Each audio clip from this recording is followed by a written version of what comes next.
आप सभी को मेरा प्यार भरा नमस्कार।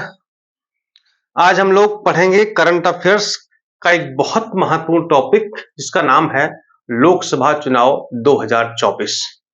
हालांकि चुनाव तो जून में हो गए थे, ठीक है, लेकिन चूंकि परीक्षा आपकी नजदीक है पीसीएस की और आरओ की, ठीक है, और चुनाव इसी साल हुए हैं, अभी हाल ही में हुए हैं, 3-4 महीने पहले ही हुए हैं।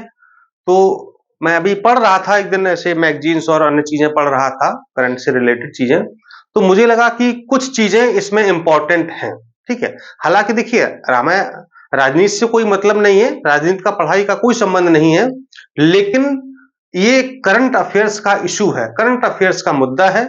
लोकसभा के चुनाव हुए हैं, लोकतांत्रिक तरीके से हुए हैं, साथ ही कुछ विधानसभाओं के चुनाव भी हुए थे, और पिछले वर्षों के जो प्रश्न पत्र हैं ट्रेंडिंग में आप देखेंगे तो इलेक्शन से भी सवाल पूछे जाते हैं, ठीक है।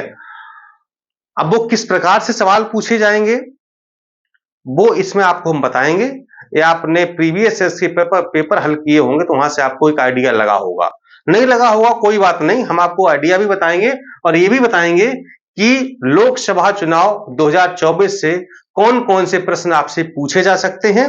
एक बेसिक जानकारी आपको हम देंगे, ठीक है, और ये जानकारी चूंकि एक साथ है, ठीक है, आपको कहीं से इकट्ठा जानकारी तो आपको भी होगी, लेकिन कुछ अब है कि हर चीज याद नहीं रहती है, तो हम आपको याद कराने आए हैं कि ये भी आपने पढ़ा था, आप भूल रहे हैं, ठीक है, और हो सकता है यहां से प्रश्न पूछ लिया जाए, इसलिए बहुत लंबा वीडियो नहीं है, 10-12 या 15 मिनट का होगा, देख लीजिए।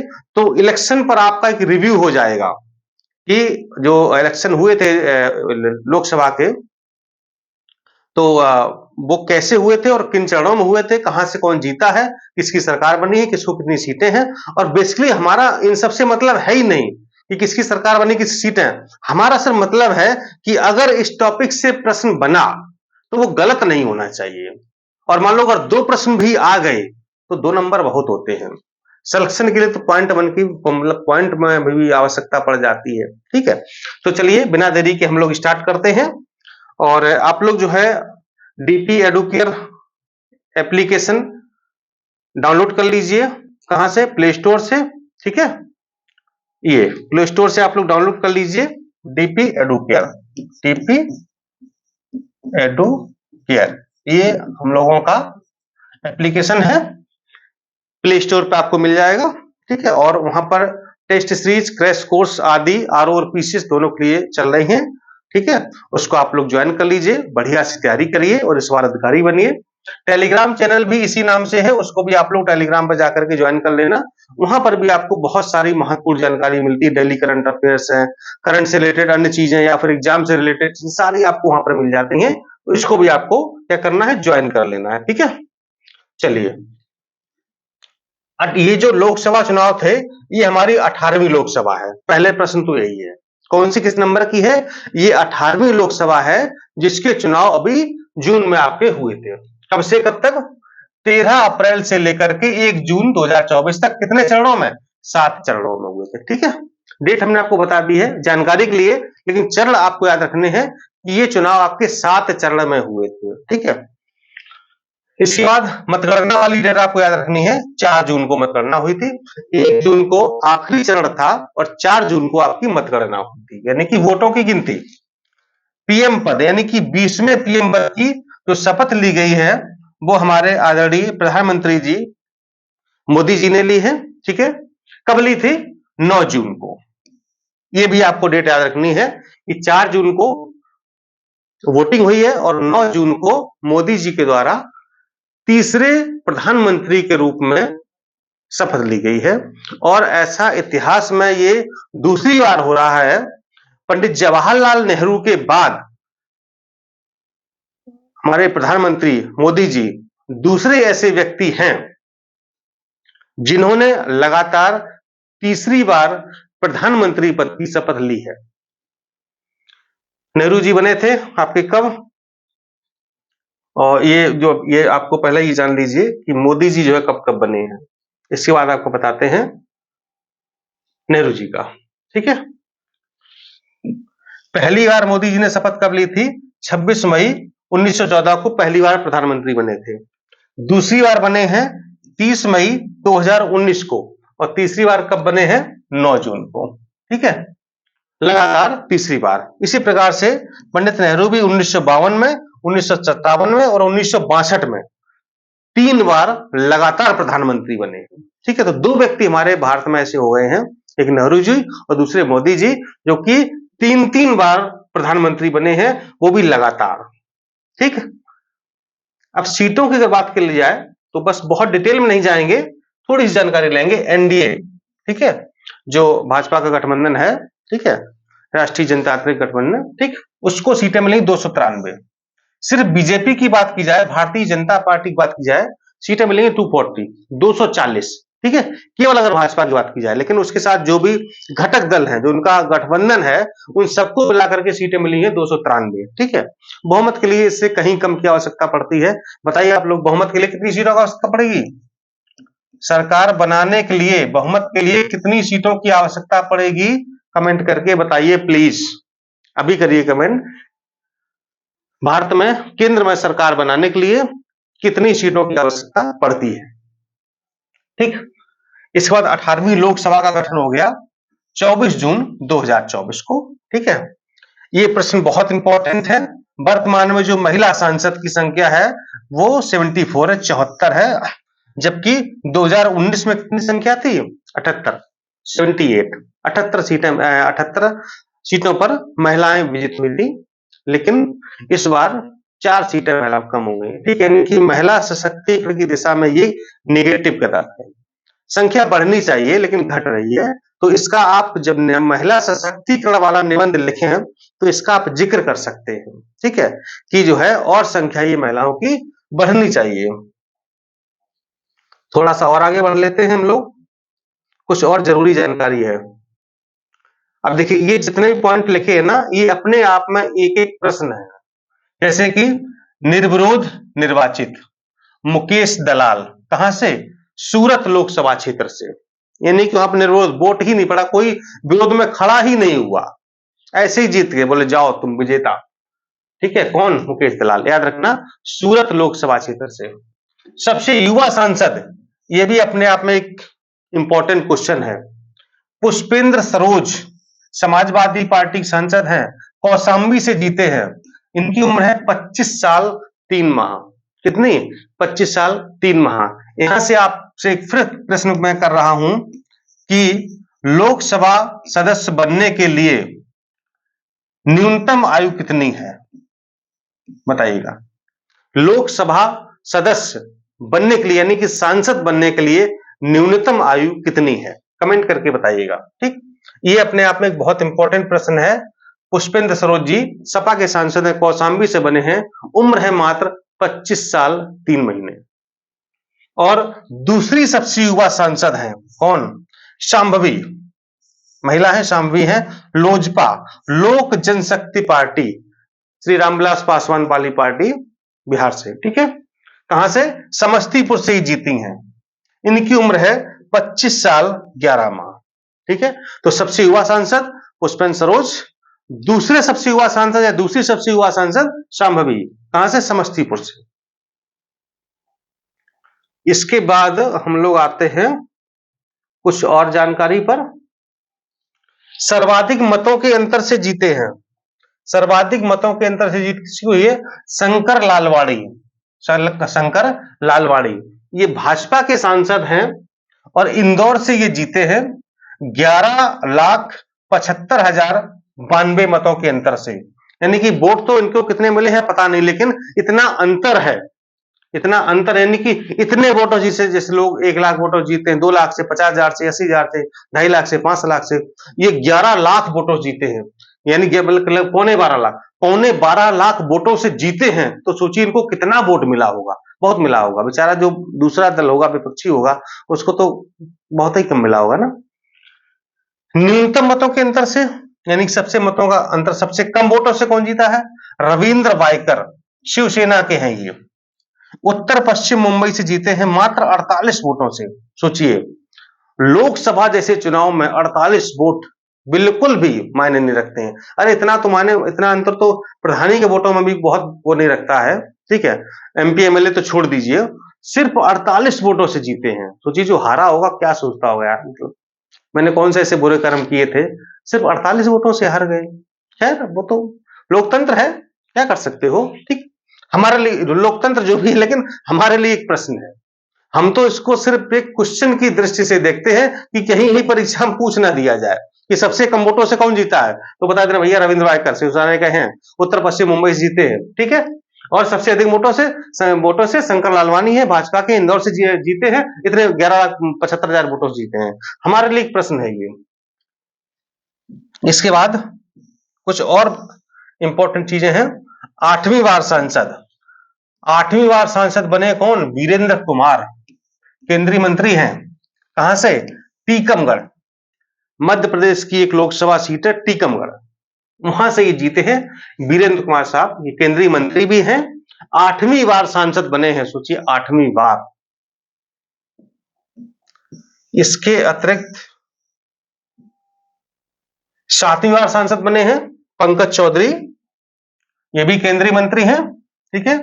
ये महाराजगंज, महाराजगंज जिला है, जनपद है, ठीक है, वहां से लोकसभा सीट भी है, तो वहां से जीते हैं पंकज चौधरी जी, की केंद्रीय मंत्री हैं, 7वीं बार सांसद बने हैं, 7वीं बार। अब जो आगे हम बताने आपको जा रहे हैं, है तो इंपॉर्टेंट, लेकिन है बड़ा ही दुर्भाग्यपूर्ण।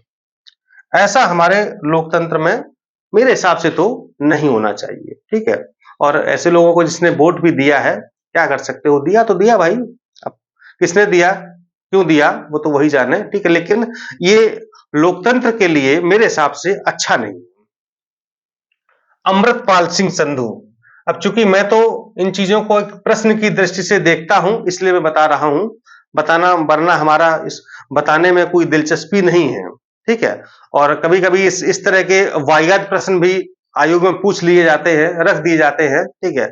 तो क्या करें, आप लोग या हम भी अपने आप को एक परीक्षार्थी मानते हैं, अभ्यर्थी मानते हैं, तो हमारा धर्म है ये पढ़ना, ठीक है। अब वो चाहे कहीं पर ट्रेन पलटने की दुर्घटना हो, हमें तब भी पढ़ना पड़ेगा, या आप कहीं पर फूल बरसाए जा रहे हों, या बड़ा कोई अच्छा नेक कार्य किया गया हो, या कोई विकास कार्य किया गया, हमें वो भी पढ़ना है। करंट का मतलब ही है कि हमारी जो समसामयिक हमारे आसपास जो देश विदेश में घटनाएं हो रही हैं, ठीक है। अब जैसे कि रूस यूक्रेन का युद्ध हो रहा है, हमें वो भी पढ़ना है, ठीक है। लेकिन बहुत सारे देशों में अच्छे संबंध स्थापित हो रहे हैं, हमें वो भी पढ़ना है, ठीक है। बांग्लादेश में सरकार उखाड़ दी गई, हमें वो भी पढ़ना है। जम्मू कश्मीर में इलेक्शन हुए, अच्छी खासी वोटिंग हुई है, हमें वो भी पढ़ना है। क्योंकि हम एक अभ्यर्थी हैं, हम एक परीक्षार्थी हैं, प्रतियोगी हैं, हमारे लिए सब कुछ हम और पढ़ते हैं सिर्फ परीक्षा की दृष्टि से। अच्छी चीजें हैं, उनकी जानकारी ले लेते हैं, लेकिन हम जो भी पढ़ते हैं वो परीक्षा की दृष्टि से पढ़ते हैं। अगला नाम है अमृतपाल सिंह संधू, ये असम जेल में निरुद्ध कट्टरपंथी है, ठीक है, कट्टरपंथी भी है, खालिस्तानी अलगाववादी भी है, और ये जीत गए हैं चुनाव खंडूर साहिब से। पंजाब की एक लोकसभा सीट है खंडूर साहिब, निर्दलीय खड़े हैं, जीत गए हैं, फिर भी कितने वोटों से, 2 लाख मतों से। देखिए 10,000 से नहीं, 2 लाख वोटों से जीते हैं, ठीक। दूसरे हैं अब्दुल राशिद, ये तिहाड़ जेल में बंद कश्मीरी अलगाववादी हैं। कहां से जीते हैं, बारामूला, कश्मीर की एक लोकसभा सीट है बारामूला, वहां से ये निर्दलीय चुनाव जीते। कितने वोटों से, 2 लाख से अधिक मतों से जीते हैं चुनाव, ठीक है। तो 2 नाम याद रखिएगा, अमृतपाल सिंह संधू और ये अब्दुल राशिद, ठीक। अब चलिए एक बड़ी अच्छी चीज आपको बता दें, प्रोटेम स्पीकर, प्रोटेम स्पीकर और स्पीकर, स्पीकर तो आपको पता ही हुआ, लोकसभा अध्यक्ष होता है, जिसको भी स्पीकर कहते हैं। प्रोटेम स्पीकर वो होता है जब नया नया चुनाव होता है, ठीक है, नया नया चुनाव होता है, तो जो सदस्य चुन करके गए हैं, या जो लोग लोकसभा का चुनाव जीत करके गए हैं, तो जब तक वो शपथ नहीं ले लेते हैं, जब तक वो शपथ ग्रहण नहीं कर लेते हैं, तब तक वो संसद सदस्य नहीं कहलाएंगे, यानी कि जीत गए लेकिन वो भी सांसद नहीं बने हैं, संसद के सदस्य नहीं बने हैं, जब तक कि वो शपथ नहीं ले लेते हैं। तो उनको शपथ कौन दिलाएगा? चूंकि यहां पर तो सब नए हैं, चाहे अब ना तो वहां पर कोई प्रधानमंत्री बना अभी, ना ही कोई स्पीकर बना, कोई नहीं बना है।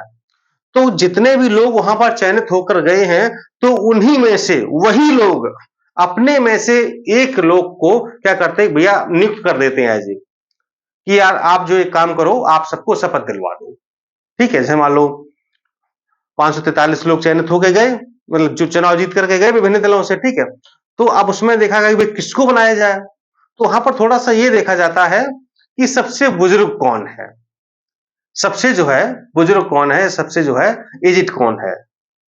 तो कहते हैं यार चलो अच्छा आप सबसे बुजुर्ग हो, आप ही एक काम करो, आप जो है सबको शपथ दिलवा दो। ठीक है, तो बोलते ठीक है दिलवा देंगे, हमें कोई दिक्कत नहीं है। मतलब तरह मतलब कि सबसे वरिष्ठ व्यक्ति को, तो सबसे वरिष्ठ सदस्य है, तो सबसे वहां पर वरिष्ठ है, एज में वरिष्ठ है, उम्र में सबसे मतलब ज्यादा है, वरिष्ठ है, तो उनको क्या करते हैं कि ऐसा आप जो है उनको प्रोटेम स्पीकर नियुक्त कर देते हैं। ठीक है भाई, जो स्पीकर का काम है वही प्रोटेम स्पीकर, लेकिन प्रोटेम स्पीकर तब तक अस्तित्व में रहता है जब तक कि स्पीकर की नियुक्ति नहीं हो जाती है। ठीक है, तो इसी को कहते हैं प्रोटेम स्पीकर, ये अस्थायी होता है। ठीक, या अस्थायी लोकसभा अध्यक्ष कह लो उसको। ठीक है, कि वह सदस्यों को शपथ दिलाई, अब वो क्या हो गए, सभी संसद के सदस्य हो गए, अब वो वोट डालने के लिए एलिजिबल हो गए। अब जैसे ही सब लोग शपथ ले लेते हैं, फिर क्या होता है कि फिर चयन किया जाता है स्पीकर का, फिर लोकसभा अध्यक्ष का चुनाव किया जाता है। ठीक है, तो जो नौ निर्वाचित सदस्यों को शपथ दिलाता है उसको कहा जाता है प्रोटेम स्पीकर। ठीक, तो कौन थे, भर्तहरि मेहताब।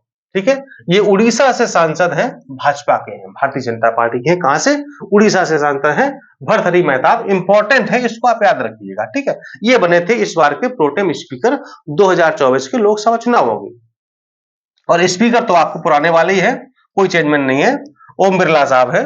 ये दूसरी बार बनाए गए हैं, जो पिछली वाली 17वीं लोकसभा थी उसके भी स्पीकर लोकसभा अध्यक्ष यही थे।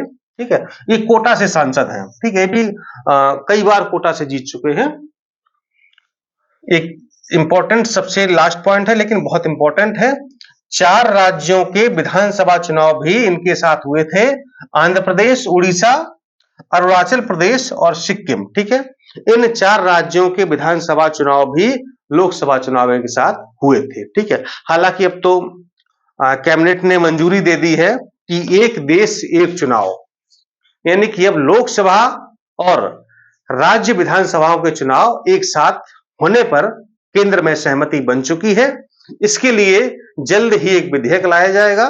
ठीक है, और उस पर आगे कार्रवाई की जाएगी। और सरकार का ऐसा प्रस्ताव, ऐसा मानना है और ऐसी रणनीति है कि जो 2029 के लोकसभा चुनाव होंगे उनके साथ राज्यों की विधानसभा के चुनाव भी कराए जाएंगे। इसके लिए सरकार ने यह भी कहा है कि अगर हमें कुछ विधानसभाओं के कार्यकाल को बढ़ाना पड़े तो हम बढ़ाएंगे भी, और घटाना पड़े तो हम घटाएंगे भी, लेकिन कोशिश हमारी ये होगी और आम सहमति ये बना रहे हैं कि जो है सभी राज्य इस पर सहमति दें कि लोकसभा और राज्य विधानसभाओं के चुनाव हैं वो एक साथ हों। ठीक है, बहुत इंपॉर्टेंट टॉपिक है, ध्यान दीजिए। इस पर निबंध भी आ सकता है, चूंकि ये देश से जुड़ा मुद्दा है, बड़ा देश हित में है। ठीक है, और बड़ा चर्चा में है इस समय। तो आप लोग जो है कोशिश करिए, मैंने इस पर आपको एक निबंध भी दिया है। ठीक है, मैंने आपको इसमें मेंस के लिए निबंध भी दिया है, तो उसको आप पढ़िएगा।